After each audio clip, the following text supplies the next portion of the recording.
Welcome back to the channel, guys. I'm so excited to have you guys back. Today we are going to be learning how to do the granny stitch, and I'll be using my Hobie yarn.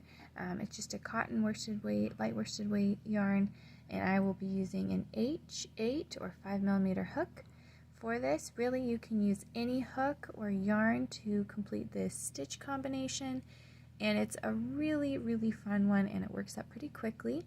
So just make sure you know how to double crochet and how to chain, and that is really all you should need to know.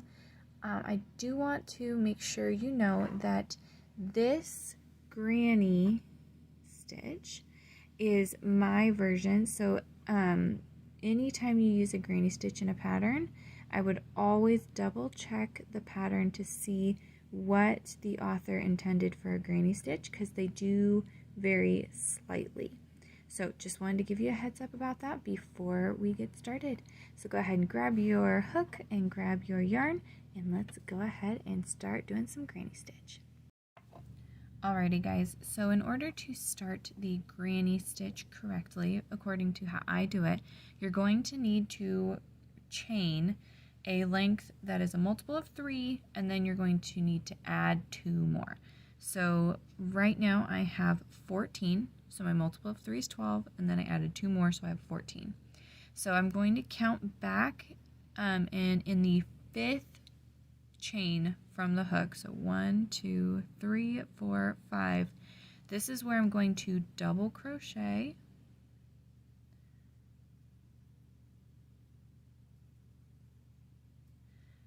once, twice,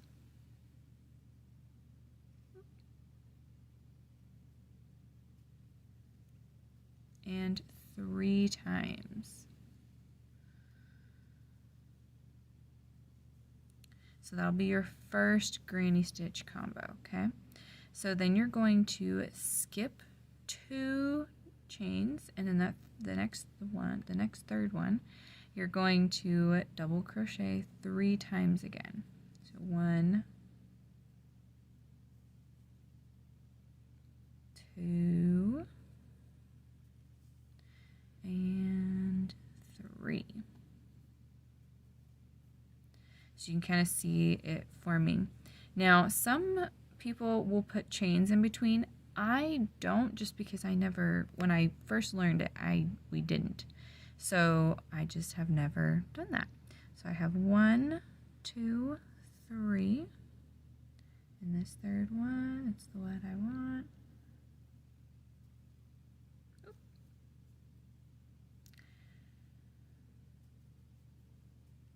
One,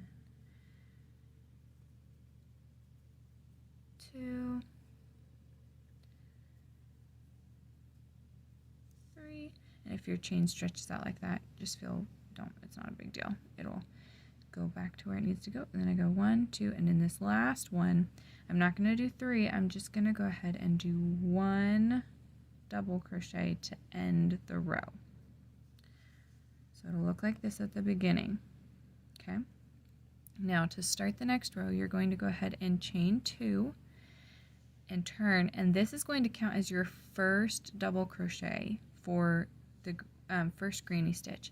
The next 2, instead of working into the top of that stitch, I work into the chain space right here. So just like that. So what you do is you yarn over like for a normal double crochet, and you're going to actually insert it into the chain space here. Yarn over again, pull up, and you'll see it's in the chain space, not in the actual stitch. And then you'll go ahead and complete your double crochet just like normal. So I have 1, my turning chain, which counts as a stitch, and then 2 more double crochets. Now we're just going to skip over this granny stitch cluster, and we're going to yarn over, and we're going to insert again into that chain space, and that's where we're going to make all of our granny stitch clusters. So 1, 2, and whoop.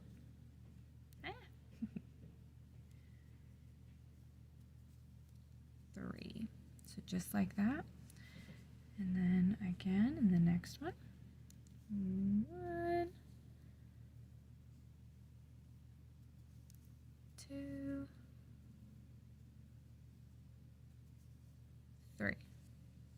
So I got 3 of them, and then you're going to have a final one, and it's going to be here in between your first granny stitch cluster and that turning chain from the first row. That's going to be your chain space. You're going to insert, pull up, and you're going to do 2 more.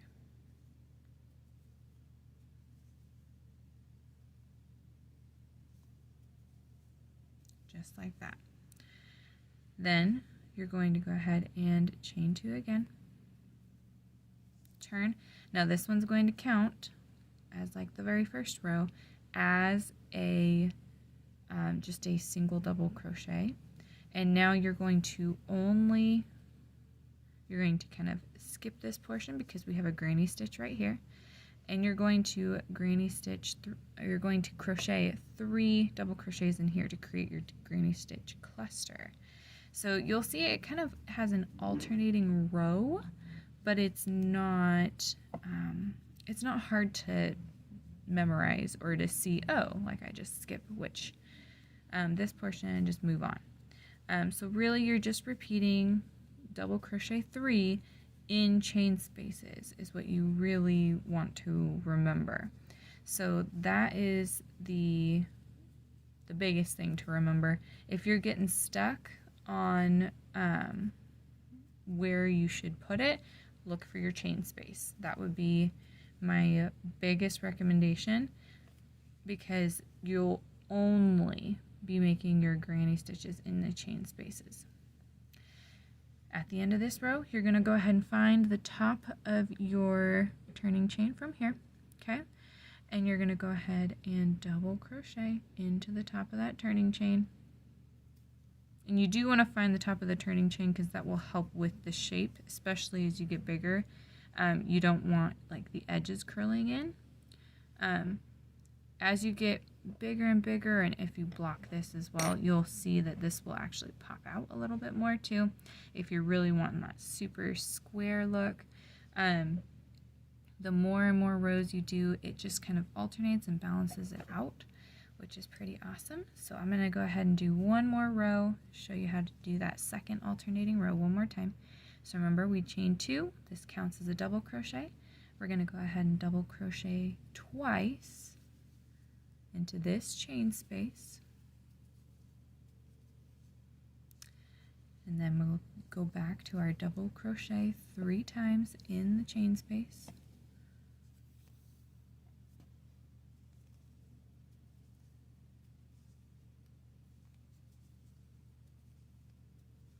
One, 2, 3, and double crochet 3 times again.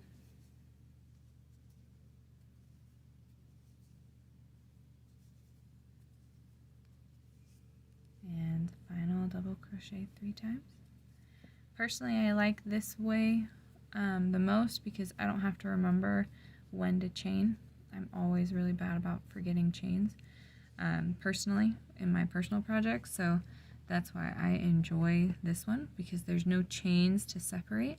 If you are like, it's really a struggle for you to get a nice even row, then you may need to add a chain if you crochet too tightly. I crochet pretty tightly, and this stitch variation works really well for me. So just something to think about and practice on. Yeah. So if you enjoy this and you want to see more content like this, please like and subscribe to my channel. I'll be showing you guys next time, hopefully, how to do a granny square with the granny stitch. So I wanted to make sure you guys understood how to do the granny stitch first, obviously. So go ahead and be looking for that up next, and if you want to get notifications, always make sure to hit that notification button so you can see when I post a new video. Thanks so much for watching, and feel free to share in the comments what you'll be using this granny stitch for. Thanks, love to hear from you.